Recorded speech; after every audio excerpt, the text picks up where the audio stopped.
bum bum bum bum bum bum bum bum bum ba-dum bum bum bum bum bum bum ba-da-da-dum bum bum ba-dum ba-ba-dum. Rum bum bum bum bum bum bum bum bum bum bum bum bum ba-dum bum bum bum bum bum bum ba-da-da-dum bum bum ba-da-da-dum. Oh, hello, my friends. Good evening. I missed you last week.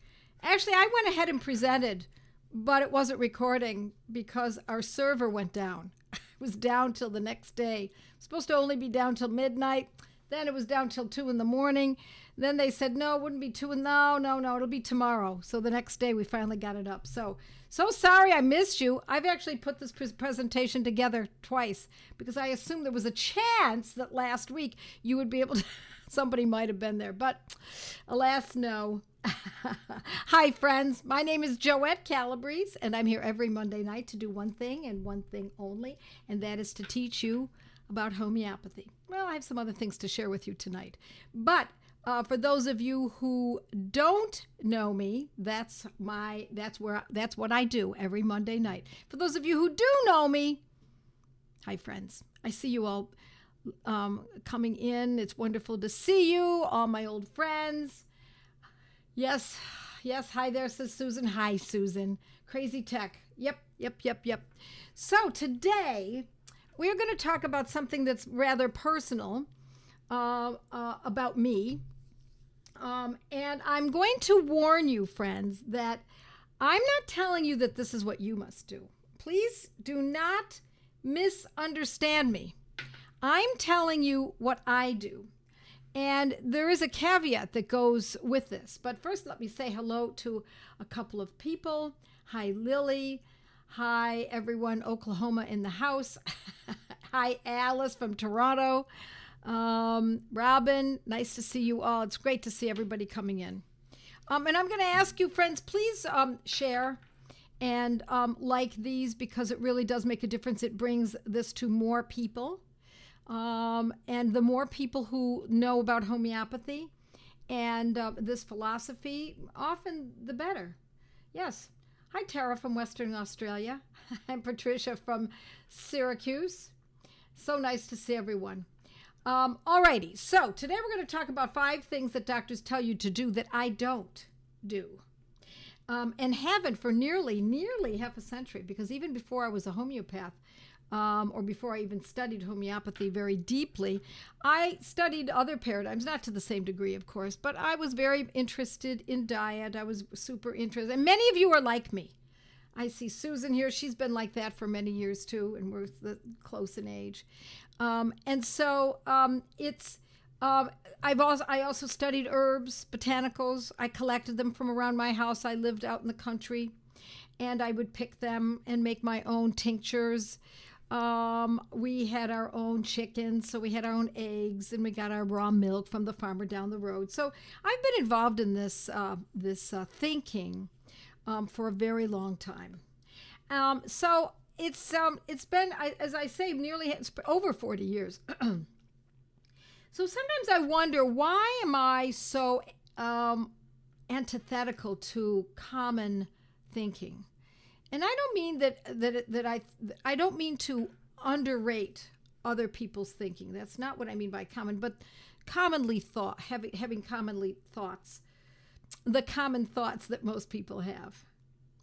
And part of it, I think, is could be, excuse me for pondering, but could be that I came from very skeptical immigrants. My grandparents on both sides were Sicilian. They raised their children in Sicily. Only my mother and my father on both sides of the family were not born there. They were the younger ones, so they were born in the U.S. But Sicily was a very harsh place, and people were quite skeptical of government and of big industry.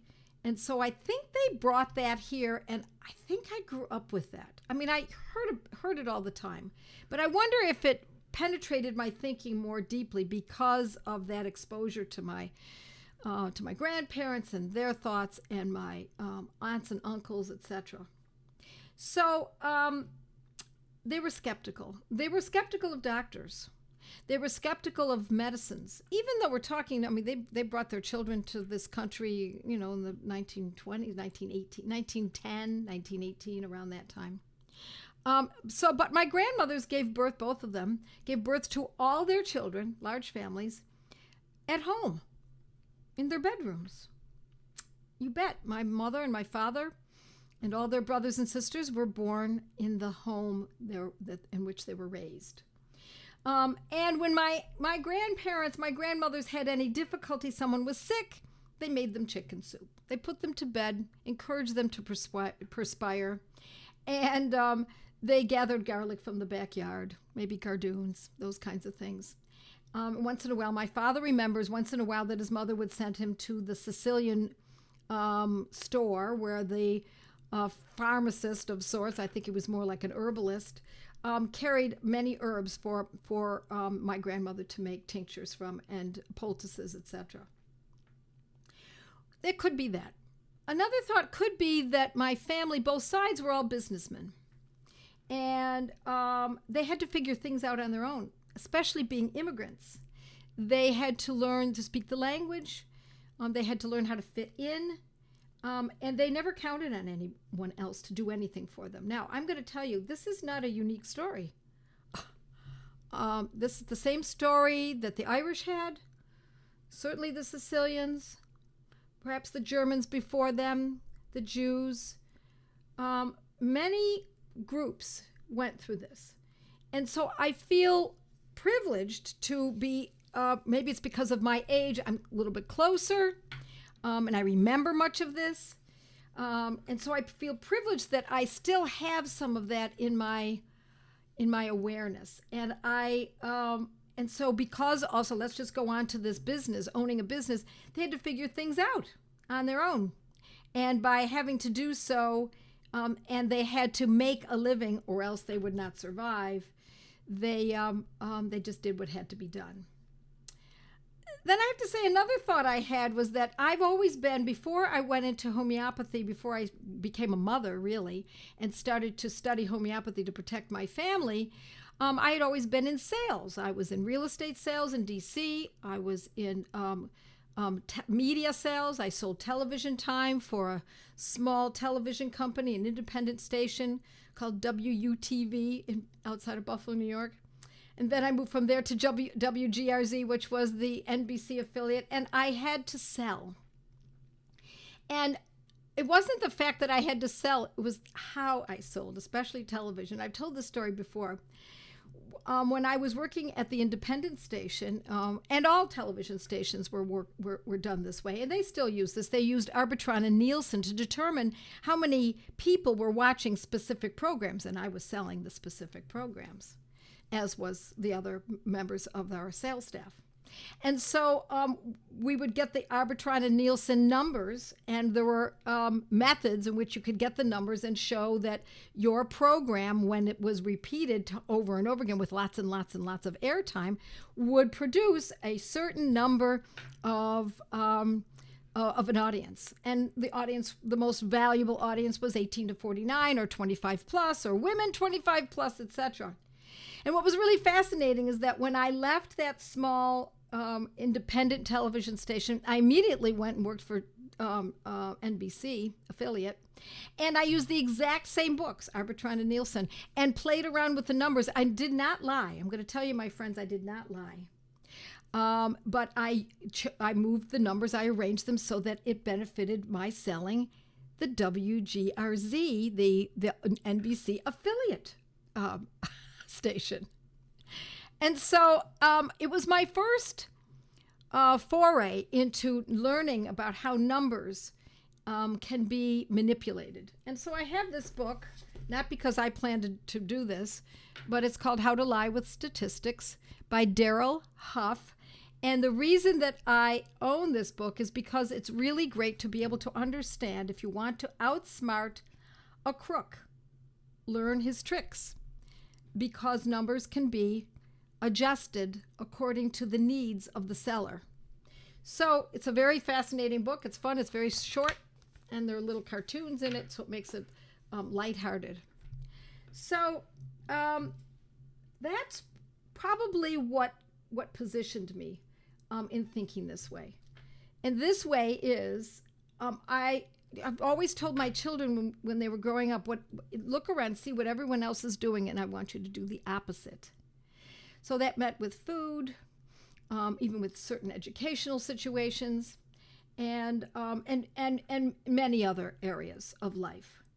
And so it's interesting that that is something that Susie, I don't know if you're here, just told me that her grandmother, who was Sicilian, from Sicily, born and raised, used to say exactly the same thing. So I wonder if that's where I got that from. I don't really know.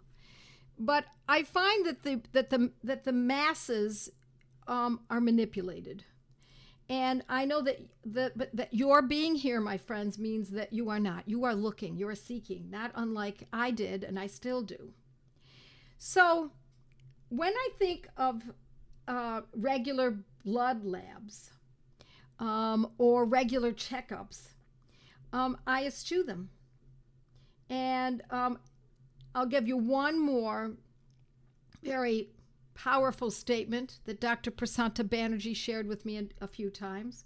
He said, tell your students, your patients, your clients, to not hunt for disease. And I couldn't agree more. So I eschew going to the doctor on a regular basis. In fact, I'm going to tell you, my friends, I don't have a doctor. I had two of them. They were both my cousins, and I didn't see them regularly. I spent time with them socially. They came over for dinner. I went on vacations with one of them and his wife and Perry and me. But I did not go to get checkups. But now that they both passed, unfortunately, I don't have anyone, and I'm not afraid. So why am I not afraid? Because I think that numbers are manipulated, and because after having been in sales where I personally manipulated the numbers, I recognize when I think I recognize, I can't say I always do, I endeavor to recognize when I'm being scammed. And I believe that there are a lot of scams in medicine and in testing. Now, I'm going to go back and forth on this because I'm going to tell you what I believe in, how I approach it. But I also want you to know that it does not mean you should not go for tests. I'm going to reiterate that a few times tonight because you have to be comfortable with this, and I don't know your particular circumstances, and there may be times when you need to know, and sometimes you really do need to know, have a diagnosis that's been determined by a professional medical person. So I always found that yearly checkups cause a cascading effect. You go for the checkup, they're bound to find something. Why? Well, I don't know if you've ever looked at your skin. It's not perfect. Look, I've got wrinkles on my skin. Does that mean that I've got something? Do I have wrinkles inside? Might I have something going on inside? Well, I might. In fact, it's very likely that I have something going on inside. But I make the assumption that I'm fine because I am fine. And so it is very easy to get caught up, even if I believe that down to my toes, that I am fine. They will find that my cholesterol is too high, or my A1C is on the cusp, or that I'm overweight. I already know all that. But what's done is then often there's a fear factor, because if they give you this information and you are bold enough, and I tell people to not do this, bold enough to say to the doctor, oh, I'm not taking Lipitor. I don't take statin drugs. I would never do that. What you're doing, my friends, is slapping them in the professional face. What you're doing is telling them, what do I need you for? I would not want your solution. I'm just here to get your information, but I don't want your solutions. That is an insult, in case you haven't recognized that. Don't believe for a second that generally speaking, doctors are there to try to figure it all out for you and accept the fact that you would say no thank you to their methods. There are doctors who are like that. They are rare. They're becoming less rare, but they are indeed rare. So number one, I've never been for a mammogram. Now, why would I go for a mammogram? I don't see anything wrong. I don't have any problems there. I don't have lumps. But if I did have a lump, I would, my first thought would be to tighten up my lifestyle, change my diet, make it a little bit more pure. And although my diet is pretty darn good, I would tighten it up further. I would use a homeopathic medicine immediately, specific for that. So, and then if it was still a problem, in spite of my efforts, I might go to a chiropractor. I do have a chiropractor who I trust, and get his opinion as well. Before I went and perhaps had, I would prefer not to have a mammogram. I would still want it to be palpated, because that's where the real information lies, not in mammograms. There are too many times when a mammogram shows that there's something very seriously wrong, and it turns out it's not at all. So I'm not going down that lane. The second one is pap smear. I used to get pap smears years ago. I don't do that. And one of the reasons I don't do it was I learned that from Dr. Mary Catalano, the rare doctor that I used to home birth my children back 37 years ago, 32 years ago, and 30 years ago, who said, do not get a pap smear. She said, clearly, nothing belongs there but your child and your husband. Do not get a pap smear. And so I took it to heart. I agree with her. Now, let's say there was something wrong. If there's breakthrough bleeding, if there's a woman who is showing some kind of bleeding and she's 70, now we need to know. I would use homeopathy. I might change the diet, and I would do this very quickly. And then I would go to the idea that perhaps a pap smear is in order. So I wait. I push it off. Some people would say that's imprudent. I don't believe so. The third is a colonoscopy. First of all, let me say, are you kidding me? There's no way. There's no way I'm not getting that.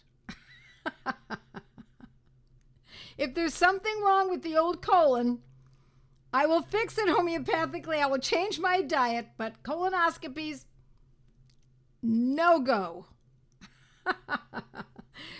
Do I have to explain why, my friends? Besides the fact that you're put under general anesthesia of sorts, besides the fact that there have been perforations and ensuing infections related to it, I don't think so. As I always tell my students, really, I don't like Vasco da Gama in my body. We don't need to explore. Everything's fine. Thank you very much.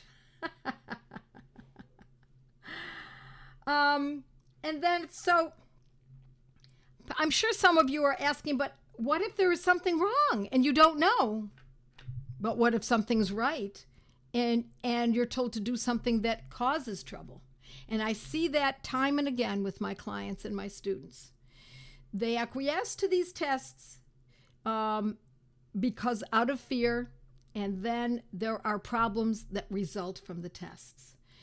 Either the test causes trouble, number one, or the test doesn't cause trouble, but what is found is frightening, and then there's little snips that go on when they're in your colon. There's mashing of the breasts during a mammogram. There's scraping of a very sensitive area when there's a pap smear. I don't want to do harm in order to find something. Okay. Then the next thing that I eschew is are vitamins and supplements. I don't take any vitamins. I don't take any supplements. I get all my vitamins and all of my supplements from my food. And I find that has served me very well for a very long time. And tests cause fear, and fear causes disease, and it also causes an acquiescing. How about thermography? I don't know. Why bother? Why do I want thermography? So here's the thing: for every time there's a new test that comes up, we're supposed to say, "Oh, how about checking the kidneys? What about the pancreas? What about the thyroid? What about the brain? How about the eardrum? What about?" I mean, how many places can we test before we start questioning? Really? Do we need all of this? My friends, I just want to live my life, and I don't want to be waiting in waiting rooms like this, fearful of what has been found, and then it turns out to be negative. I also don't have anything removed. I don't have moles and excrescences, and I don't have precancerous developments on my skin. But if I did, and I have family members who do, we treat it homeopathically and with diet. Because every time we remove something, it causes a suppression, and the suppression just drives it to a deeper state. A relative of mine says, who is this, Deanne, a colonoscopy, and they cut something and he lost a lot of blood. He had to have a transfusion. Yeah, whose blood did he get? And was that person's blood or those people's blood that he got, were those compatible? Are we sure about that? And I don't mean the type of blood, I mean, how clean do you know that blood is? Hi, everyone. Don't forget. Okay, thank you very much. I'm looking at some of the comments before I go any further. 8-year-old daughter with Hashimoto's and anemia. How do you suggest to get iron?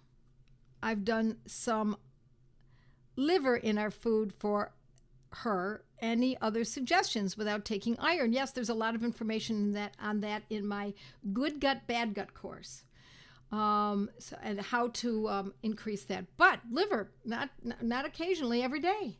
Every day can be done in capsules, but fresh liver is a good idea. Frozen liver, small pieces, if the child can't stomach it. There are many ways to do this. Okay. I'm also going to tell you a number of things that I don't do, that society tells me to do, and I don't do. I don't moisturize. I mean, I don't use a moisturizer. When my skin is dry, and it doesn't happen so much anymore because I eat so much butter and so much lard and tallow, and good animal fat in general, that I don't really have dry skin. But should it get dry, and every once in a while, if I'm up north in the winter for long periods of time, it feels a little bit dry, then I'll use butter without salt on my skin, or tallow, or lard. I don't wash often with soap. I don't use soap on my face. I use a washcloth and hot water, and I wash my face with just that. And I also wash in other areas, very rarely with soap. I certainly don't wash my arms and my legs and my back. I do not use soap. I'm looking to keep the oils because they are protective. I don't shampoo daily. I don't shampoo very often. It's rather infrequent. And when I feel like I need to, then I often use a plain soap, such as Kirk's, unscented coconut soap, and then I rinse it with raw vinegar. I don't wear deodorant. Probably most of you are not even want to be around me anymore. I have not used deodorant in probably 50 years. If I need to wash more frequently, then I will wash. But I do not want anything foreign in an area that is so tender, so important for cleansing. I don't put anything that is chemically made, even if it's, I know everybody loves the stone, and no, I don't go for any of that. I also, this is kind of veering off a little bit, I don't eat breakfast. I'm just not hungry then, so I don't. I very rarely eat vegetables. I eat mostly meat and fish, and eggs. And I don't use antibacterial wipes in the house. In fact, the only thing that my house is cleaned with is white vinegar. And sometimes I don't even use that. Sometimes I'll use raw vinegar. I could keep going with this. And all the things that I don't do that not only do doctors recommend that I do, but that that society recommends. Oh, Lori says she uses Kirk's too. You know how I learned about Kirk soap? My father was in the Navy in the 40s, and he was in the South Pacific, and that's where he found coconut soap, and it was called Kirk's, and my family's been using it ever since then. Yeah, thank you very much. My husband's uncle died from sepsis after routine, keyword, colonoscopy that perforated his bowel. He was only in his 60s. You might want to look on my blog. I've written about it, and so has Dr. Kayla Daniel. She's written a great article called The Poop on Colonoscopies. She talks about exactly that. So, daughter has flesh-colored mole and eyebrow. Can that be treated with homeopathy? Joette Calabrese Skin. The Ugly Truth. That's the name of my course. Raw vinegar. Where do you get that? All grocery stores carry raw vinegar, or most grocery stores, I should say. Let's see. If you cannot eat it, it doesn't belong on your skin. You're absolutely right. Thank you very much, Marty. You're absolutely right. That is very important, because the moment you put something on your skin, it goes directly into it's absorbed in, it goes into your bloodstream. And the way that I learned that, the way it really hit me, and many of you may know this story, is that when my son was very young, and I didn't know enough about homeopathy to treat him yet, I, at least not with any adroitness, I used to get garlic, mash it all up, and put it in olive oil, and put it on the bottom of his feet when he was sick. So he was only, I don't know, two, maybe 3 years old, and he was not well. And so I said, okay, hold still. I had him on the bed, put an old towel under his feet, and I put the olive oil and garlic on the bottoms of his feet, and said, now hold still. I put the socks on his feet, went and washed my hands, and came back, covered him all up. And by the time I put the socks on his feet, washed my hands, covered him all up, and was ready to put him to sleep and kiss him, I could smell the garlic on his breath. That's when it hit me that what we put on our skin is absorbed into our bodies immediately. How do you feel about sweet almond oil, castor oil? Yeah, I think that those can be good.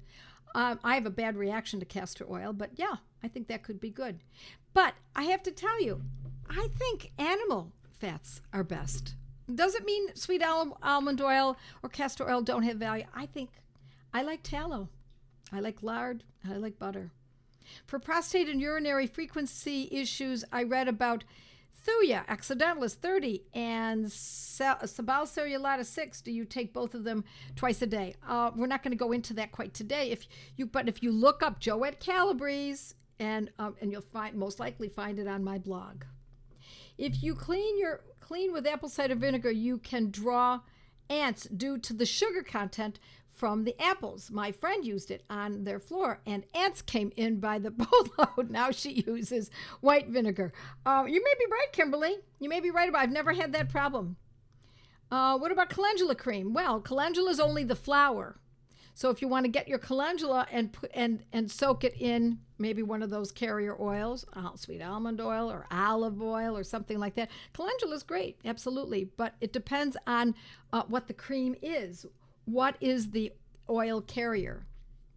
And your recent varicose vein blog, is that stroke protocol for both ischemic and hemorrhagic strokes. A stroke is a stroke is a stroke. That's why I don't differentiate in these. What was the doctor's name that wrote the poop on? Oh, her name was Dr. Kayla Daniel. Okay, Kayla Daniel. Let's see what else I've got. Some other questions here. I'll go back up to the top a little bit. I've had very frank conversations with my cardiologist, which I acquired when I had a surprise heart attack. He knows I will not take statins or blood pressure meds. In fact, I am on no drugs. Wow, great for you, Marty, at all. At one visit, he actually admitted one of his colleagues no longer prescribes statins. Yeah, well, it's starting to happen in this country. I mean, they've known that for years in Europe. It's actually not allowed in some countries, those statin drugs. Let's see what else we've got. The spewing my water, I hear 100% with you. Thanks, Jan. I feel the same. The fallacy of evidence-based medicine. Yes, thank you, Leanne. That's a great, thank you very much. You might want to check that out because evidence-based is a very condescending term because ours is also quite evidence-based. Okay, and so Deanne says, I make my own tallow products. You bet. Yep. And if you're interested in an ovarian cyst remedy, Joette Calabrese Feminopathy, or just go to Joette's Learning Center, and there's a whole course on ovarian cysts, whether they're painful, if they're bleeding, if they're benign, etc. I just joined. Do you mean raw apple cider vinegar? Yes, it is. Okay. Okay. What if Pap smears shows HPV and precancer? Feminopathy, my friends. That's the course. Go to my course titled Feminopathy because a lot of these tests, I'm not going to go any further than that. I won't go any further. You see, that's what happens. That's exactly what happens. Now you must do something, right? Now you must. I'm getting all kinds of brown spots on my skin. How do I deal with that? I have not asked the doctor about them. So you go to Joette's Learning Center and scroll down till you see Skin, the Ugly Truth. I'm sorry to keep sending you to my courses, but my friends, I can't give you exact information. You really have to go to something where you're not only going to get the protocol for this, but also that on top of that if there's an SOS that's needed, but also how to manage the case, because the easy part is knowing which medicines to use. The hard part is knowing what to do once you've started to get benefits or you've seen no benefits. Let's see what else we've got. Yeah, and always try my blog first. All right. Haven't used soap in years, says Liz. People are always surprised. All you need is rinse and occasional scrub with a washcloth. You're absolutely right. That's exactly how I do it. Absolutely. Yes, ma'am. A relative of mine. Okay, that we read that already.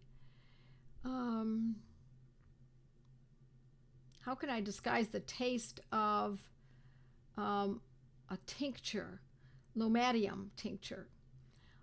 Well, I don't know. To disguise a taste, you might want to just put it in, a lot of milk, glass of raw milk, or something like that, something that has enough coating that would help you. Thank you, Alice. Your weight is perfect for your height, which varies, or other way around. I know. Yes. Dan says they find something because they need a reason to prescribe a medication, because what good are certain doctors if they don't tell you something? They have to give you something. They have to tell you something. It's because if you keep going in and every time they go, don't worry, just relax, it'll be fine, then you might very readily go to another doctor to get a drug, because some people are or another test and another test on top of that, because some people really insist on tests. Figuring out what a healthy diet is can be confusing. Everyone disagrees about what is good and what is bad. The last one I followed for thyroid issues was about combining the right fat and protein and carbs at the right time. Well, I follow Weston Price Foundation's work. I also follow, I'm fairly carnivore. Would I love to hear your take on sunscreen? Oh, there we go. Keep in mind, all of us don't have Sicilian skin. Well, my husband doesn't have Sicilian skin. He's blue-eyed and blonde-haired, and he is very light-skinned. And he's a sailor, semi-professional, sort of, I guess is the best way to describe it. Was, no longer is. He's too busy helping me, working with this, with getting this information out to all of you. And we live in Florida, and we go out for a walk every day, and he wears no sunscreen and no hat. He looks to get a tan to build up his skin. And he lived on the shore in Connecticut when he was a child and was out in the sun constantly. So sunscreen, see, I'm old enough to remember when there was no such thing as sunscreen. Sunscreen was really just wearing a hat. Or sitting in the shade. I grew up in a neighborhood that was all Irish, and my friends were all blonde-haired and blue-eyed, and that's what they did. It was called prudency. Now, having said that, there's a great remedy that some of you know, and I've written about it for sun problems. If you go to Joette Calabrese and look for sunscreen, you're going to find the remedy, and it is it's a very good remedy. I keep it here for people who come and visit. And should my husband get a sunburn, but he won't, because he is, again, as I said, very prudent. He wears a hat when he's going to be in the sun for a long period of time and cover up. So do take a look. Joette Calabrese sunscreen, and you will find the remedy that is so wonderful instead of using sunscreen.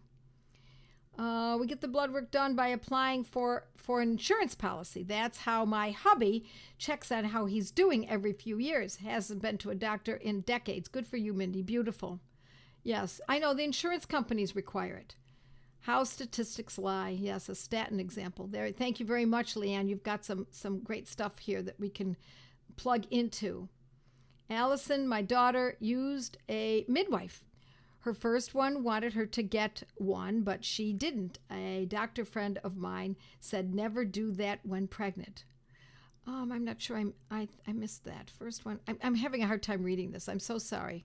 Get one. Oh, maybe it was a mammogram or a pap smear. Maybe that was it. It must have been a pap smear. Let's see. If no pap smears, who do you go to when pregnant? You don't need you don't use pap smears for pregnancy. You just take a pregnancy test. Pap smears are unrelated. And so who do you go to when you're pregnant? You go to a midwife or a home birthing doctor. You have to dig around, find one in your area. All right, my friends, we're going to go, and I'm going to stick with my mighties tonight, and I'll say goodbye to everyone else, and I'll answer your questions, my mighties. And Perry, you're going to switch us over, right? Bye, everyone. Great to see you. See you next week. Bye.